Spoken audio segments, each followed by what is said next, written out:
அவனிடம் கையேந்துங்கள், அவன் இல்லை என்று சொல்வதில்லை.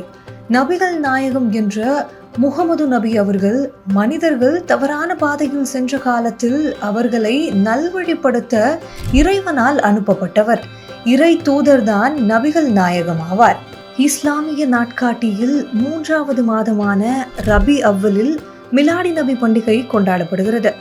இஸ்லாமிய இறை தூதர் நபிகள் நாயகம் பிறந்த பொன்னால் மிலாடி நபி என்று தமிழர்களால் கொண்டாடப்படுகிறது.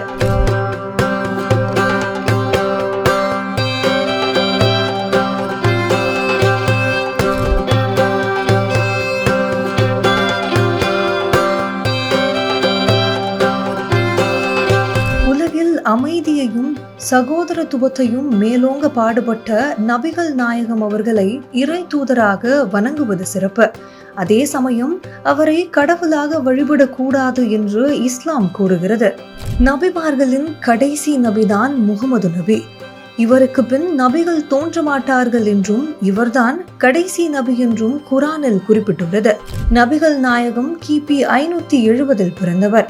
இவர் பிறக்கும் முன்பே தந்தையை இழந்தார். இவரது 6ஆம் வயதில் தன் தாயை இழந்தார். தாத்தா வீட்டில் வளர்ந்தார். அவரும் காலமானதால் சித்தப்பா வீட்டில் வளர்ந்தார். சிறு வயது முதலே நம்பிக்கையானவர் என்றும் உண்மையானவர் என்றும் மக்களால் போற்றப்பட்டவர். இவரது 40வது வயதில் இறை தூதராக அறிவிக்கப்பட்டார். இறை தூதரானதும் உலக மக்களின் நல்வாழ்வுக்கு வழிகாட்டினார்.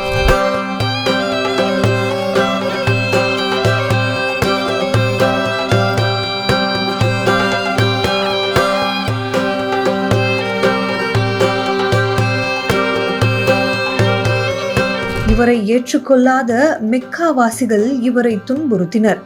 மெக்காவிலிருந்து வெளியேறி மதினாவில் வசித்து வந்த இவருக்கு ஆதரவு பெருகியது. பிறகு மெக்கா மக்களும் இஸ்லாமை ஏற்றுக்கொண்டனர். முகமது நபி தன்னுடைய 63 வயதில் ரபியுல் அவ்வல் மாதம் கிபி 632 மாதம் 12 உலகை விட்டு பிரிந்தார்.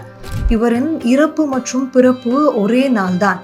இந்த நாளை தான் உலகில் உள்ள மக்கள் மிலாடி நபி என்று கொண்டாடி வருகின்றனர். உலகில் உள்ள முஸ்லிம் மக்களால் பெரிதும் கொண்டாடப்படும் திருவிழாவாகும். அன்றைய தினம் முஸ்லிம் சகோதரர்கள் அருகில் உள்ள மசூதிக்கு சென்று பிரார்த்தனை செய்வார்கள்.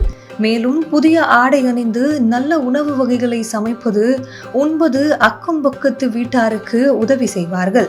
முஸ்லிம் சகோதரர்கள் அனைவரும் ஒன்று கூடி பிரார்த்தனை செய்வார்கள். ஒற்றுமை நிலைக்க வேண்டி ஒருவரை ஒருவர் கட்டிப்பிடித்து தனது அன்பை வெளிப்படுத்திக் கொள்வார்கள். அவர்களது நோக்கம் அன்பு சகோதரத்துவமாகும். முஸ்லிம்களின் புனித இடமான மெக்காவுக்கு சென்று பிரார்த்தனை செய்வார்கள். சிலர் மசூதி மற்றும் பள்ளி வாசலுக்கு சென்று பிரார்த்தனையில் ஈடுபடுவார்கள்.